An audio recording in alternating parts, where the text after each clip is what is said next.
On Wednesday, June 15th, 4 of us left Minneapolis, flew to Amsterdam, and from Amsterdam down to Dar es Salaam, Tanzania.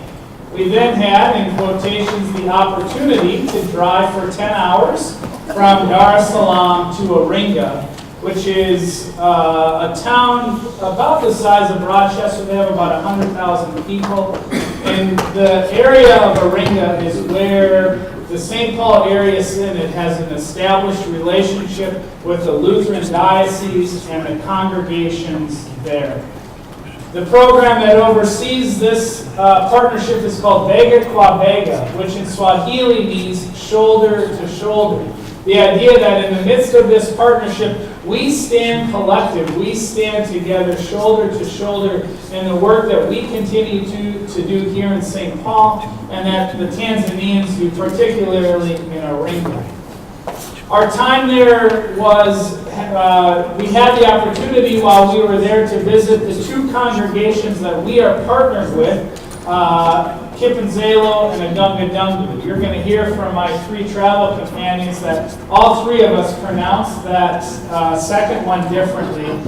I'm not sure who's right or wrong. It doesn't matter today.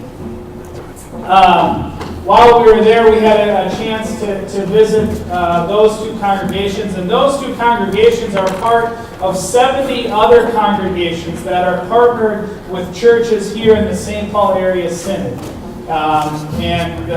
Again, one of the things that we have committed to is in the midst of this partnership is for us to be there and to visit. We, of course, showed up not expecting anything, but received incredible hospitality and very generous gifts. We brought those gifts, the ones that were intended for the congregation today. Two of these beautiful baskets, hand-woven baskets, were gifts to us. You'll see these in each sanctuary. These are set in the front of the sanctuary when offering is collected. And in Tanzania, they don't collect just one offering. There's a couple offerings that happen in each worship. And so we had to budget accordingly because we didn't want to be caught without an offering to bring forth to the second offering. Over on the table here, we received these two beautiful hand-carved stools that, as you can see, are out of a chunk of wood. When we received these gifts, I joked with the congregational members that gave these to us that they would work great when we went ice fishing.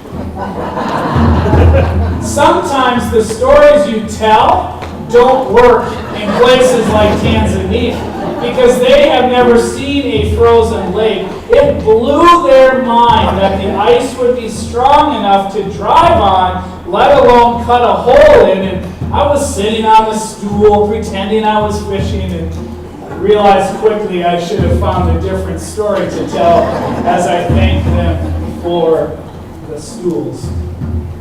I mentioned that there's a group of us going from GA up to the Boundary Waters, and I have a bed mat for you, Mike. Mike's thinking about going on the trip. This too beautiful hand-woven bed mat was a gift to us. If Mike doesn't want to sleep on it, we'll find a way to display it, as well as other incredible gifts that you're going to hear about as my travel companions share a little bit. When we talked about coming back to GA to share our stories, I really wanted to give ample time to Carol, Catie, and Nancy to tell a little bit about the trip from their perspective. I'm a preacher. I get to do this often, so I can guarantee you for months and months ahead, you will be hearing about my experience and the stories there. Bega Kwa Bega operates under three principles or an understanding. And those three pillars or principles are prayer, presence, and projects. And we're going to use those three pillars as we put shape to some of the stories we want to share with each of you about our trip to Tanzania. So we'll welcome Carol Sandberg as she comes to share about prayer. Check, check.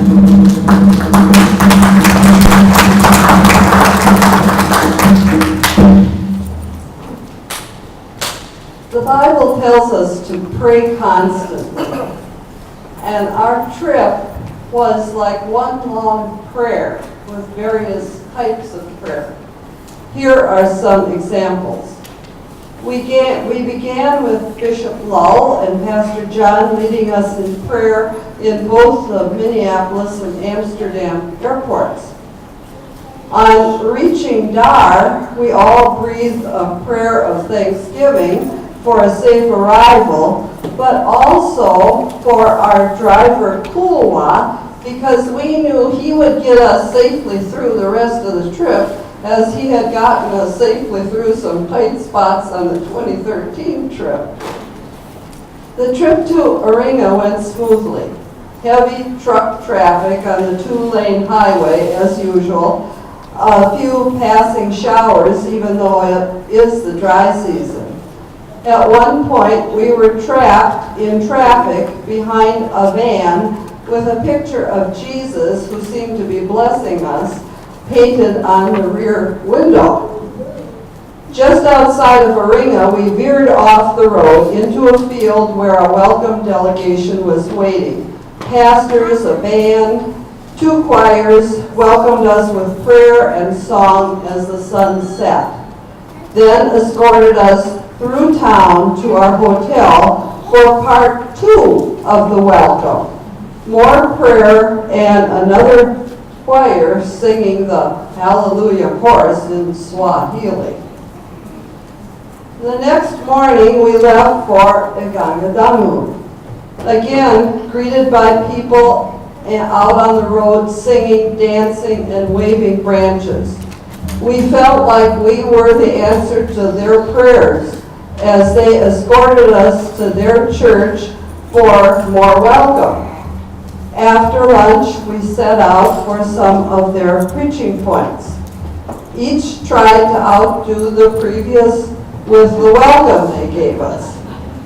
Many older women grabbed our arms and curtsied while saying asante for coming, which means thank you.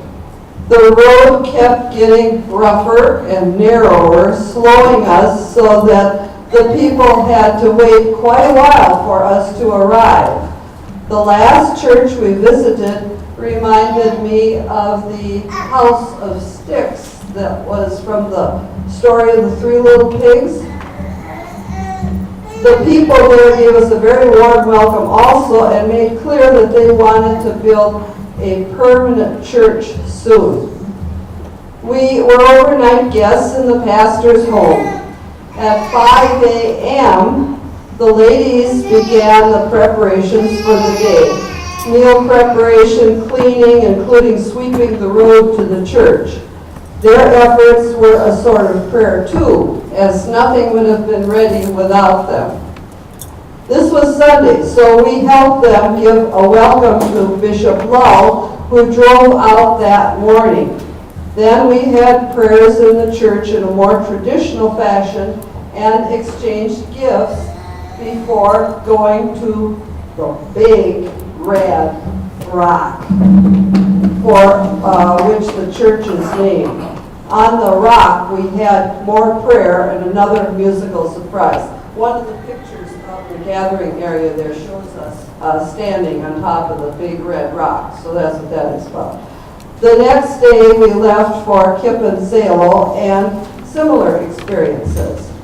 At both Kipansalo and Igangadamu, our translator, Pastor Bisagwa, gathered Africans and Americans mixed together, holding hands in a circle for a unique Vega Quad Vega prayer experience. Our visit to Ruaha National Park gave us a chance to praise God as we enjoyed His magnificent creation. The animals, beautiful scenery, and breathtaking night sky away from light pollution. The evangelists for the Agangadamu preaching points gather on the last Sunday of the month to pray for us. Please remember to pray for them. Thank you to all who prayed for us and this trip. We could see the results of prayer from us and them. The night before we started the long flight home, we gathered for a late dinner at our hotel in Dar. As we enjoyed our meal, a large green insect came flying through the air. This was about 4 inches long, and it landed on the floor near our table. It was a praying mantis, which gave us a wonderful prayer memory as we left Tanzania. In closing, I want to share a couple of short things from our devotional booklet that we all used while we were there. Number one, about Tanzanians in prayer. Tanzanians don't pray for God to lift the heavy burdens from their backs. Instead, the prayer is that God would make their backs stronger.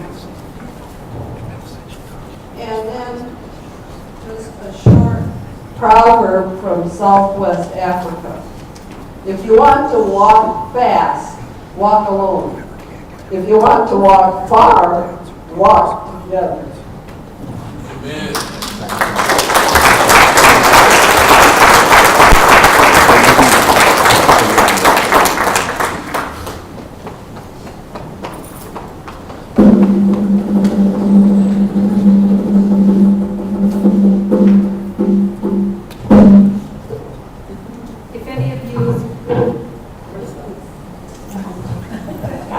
If any of you were here last week, you know I could not talk at all, so I have recovered most of my voice. I'm speaking on presence, and not presents as in the gifts that we got, but the presence that of us being there and visiting our brothers and sisters in Tanzania, which is the reason we undertook this journey. We went as your ambassadors, representing each and every one of you in the congregation. And I can't stress how much it means to the people of Akangadugu, Kipanzalo, and the preaching points to have us visit. And they were absolutely overjoyed when Bishop Lowe chose to worship in Akangadugu on Sunday morning and not in what they call the cathedral or the big church in Aringa. We were told of one church in the St. Paul area synod who, although they give money to their companion church, has never visited. The Tanzanians ask, what have we done wrong? Why don't they visit? So our presence is very important. Matthew 25:35 says, for I was a stranger and you welcomed me. And our Tanzanian friends follow this verse like no one else I have ever met. We have nothing in the Western world that can compare. Let me tell you a little more about our welcomes. Carol has already touched on this. And I use the plural because we received a welcome in every place we visited. Bishop Lowe of the St. Paul area synod traveled with us from St. Paul to Aringa. She had never been there before and was going to be present for the consecration of the new bishop in Aringa, which took place exactly 2 weeks ago today. She actually gave this sermon. So we, as Carol said, were really welcomed when we arrived by the people by the side of the road. And they even had it on the Lutheran radio, Radio Faraha.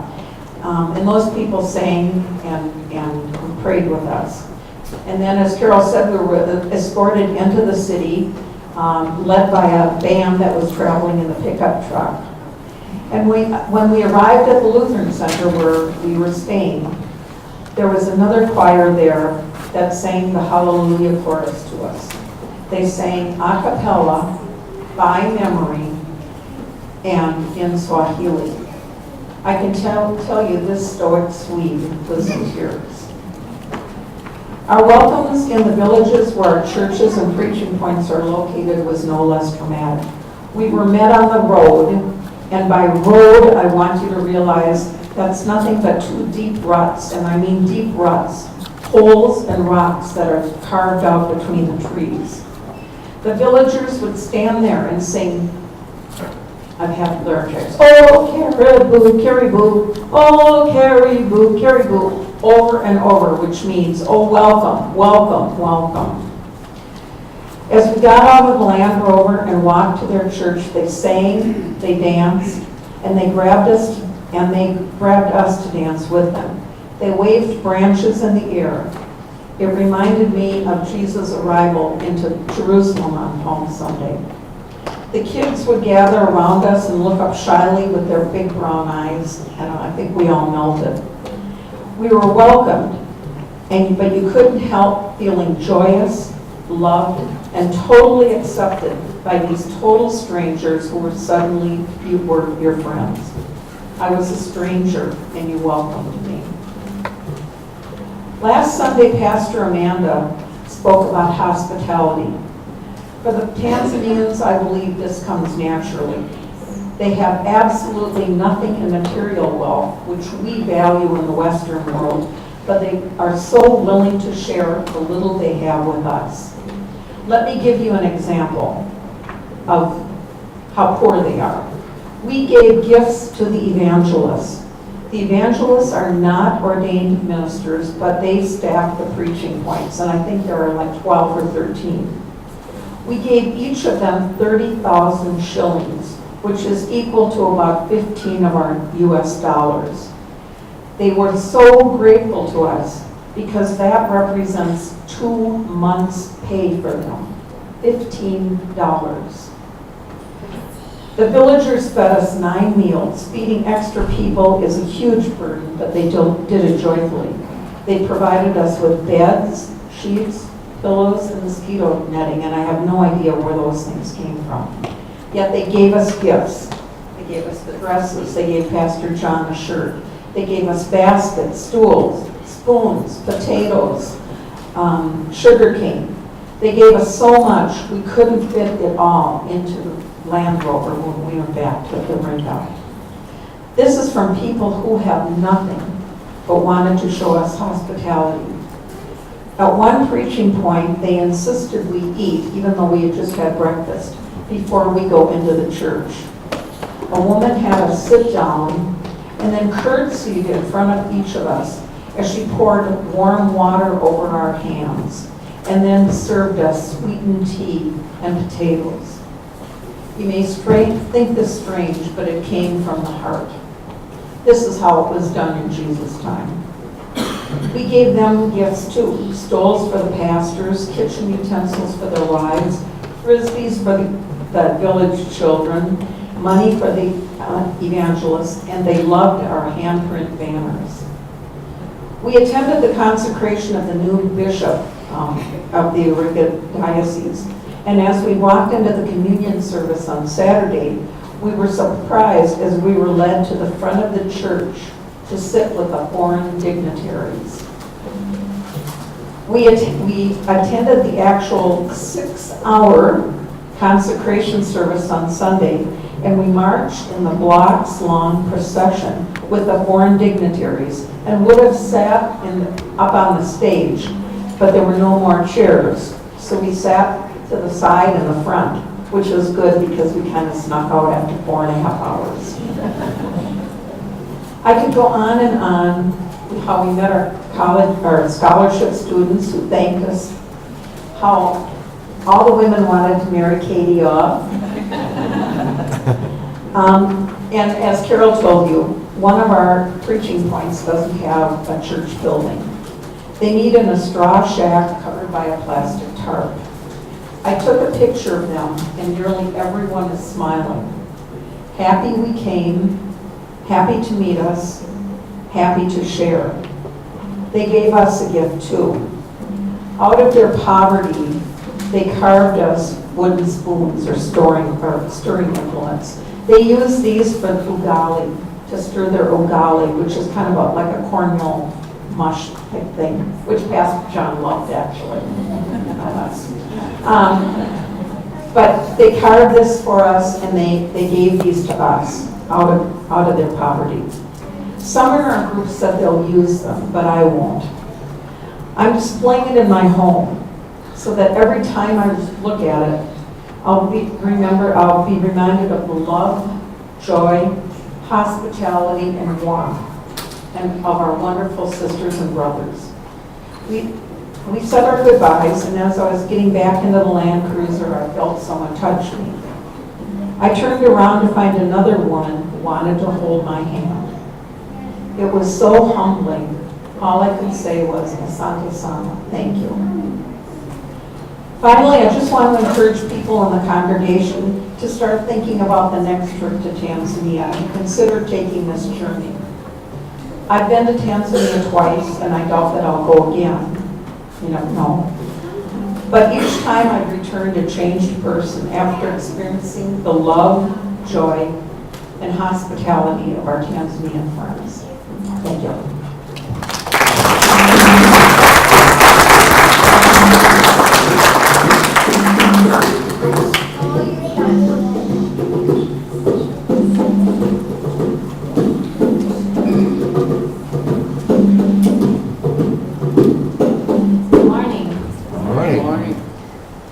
So I'm lastly going to talk about the projects that are being done over in Tanzania. So when some of my friends and family and coworkers found out that I was going to Tanzania this summer, one of the first questions out of their mouths was, so what are you going to do?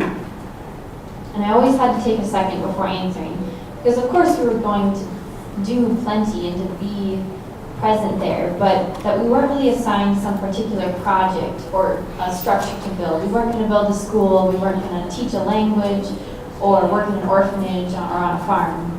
It wasn't even our job to tell other people about God's love. Instead, it was our turn and our great privilege to be ambassadors for you all, to journey to a place to experience God's love already at work.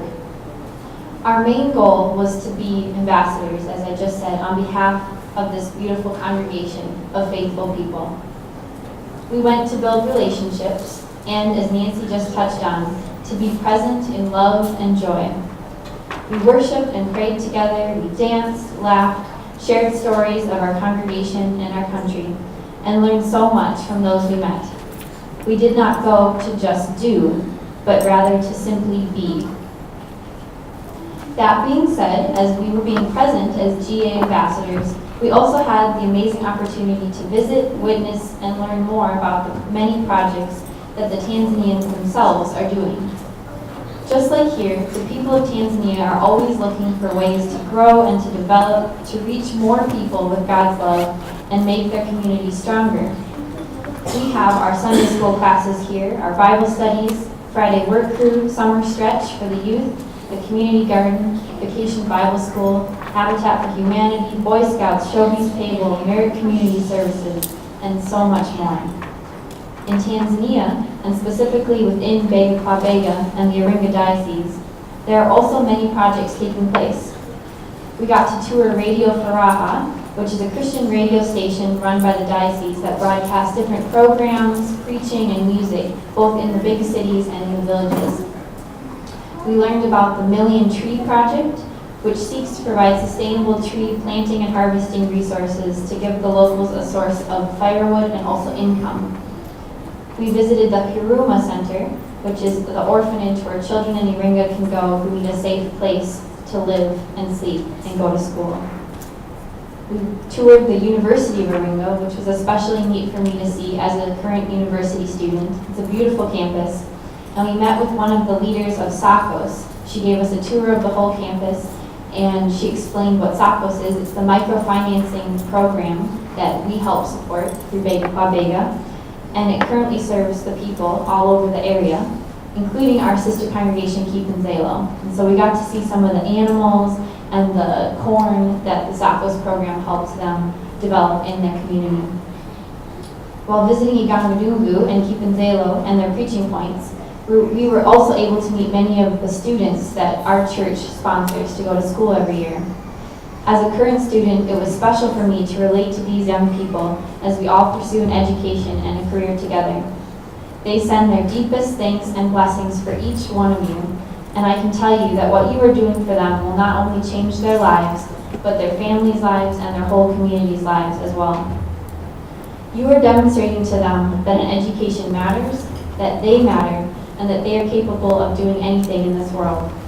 And as a young adult myself, I cannot think of a more meaningful gift. During our meetings with the church leaders at Kipanzalo and Igangadungu, we exchanged updates and discussed the joys and the challenges of all of our congregations. We heard about and saw the buildings that our church has already sponsored to help create, the roofs on the buildings, they're beautiful structures, so you can be very proud of that. We listened to the priorities of each church and deliberated on how best we could continue to serve them in this partnership. One of the preaching points of Igangadungu that we visited, which you've heard about now twice, and I'll repeat it again, was not a permanent structure, but rather a simple straw church. While the building was temporary, the church members' faith and hope was most obviously permanent and strong. To construct a solid church building at this particular preaching point was at the top of the list for the church leaders when we met with them. It wasn't to provide some fancy new addition on the main church in the village. It was to help those maybe 20-some people way out in the mountains to be able to have a permanent place to come and worship, a place they can feel proud of. So we decided, after meeting with the leaders on behalf of this congregation, to commit to helping them make that happen. They decided that they will make the bricks and build the walls. They'll work as a community to construct most of the building. Our church will simply help to fund the roofing materials and a bit of the labor. That's partnership. Who remembers when we purchased a motorcycle for the pastor at Kipanzalo 10 years ago? I remember, and I was only 13, I think, but it was such an exciting moment to offer a really important and valuable gift to this pastor. When we visited Kipanzalo, we found out that piki, which is motorcycle in Swahili, the piki had recently just gone kaput a few weeks before that, and they were in need of a new one. It was perfect timing. Now, if you were able to see the roads there, which Nancy and Carol have described already, and if you were to know just how far the pastor has to drive on that piki every Sunday or once a month to 7 or 8 different churches, it takes him hours to make the rounds. And if you were to see how dusty we all were on our bodies and our car, you would realize that it's quite amazing that piki survived even 10 years. So after meeting with the pastor and the leaders at each preaching point, we also decided on behalf of GA to commit to purchasing a new piki for Pastor Jezebel so that he can continue to serve as a shepherd to the many people that are depending on him. So that's just a glimpse of the amazing work that's being done around the world, and you all should feel very proud to be a part of such a wonderful partnership. Everyone in Igangadungu and Kipanzalo say hello, and they're praying for each of you in the good times and the bad. Together, we can continue to make the world a more beautiful place in which to live, work, and experience God's love. Thank you.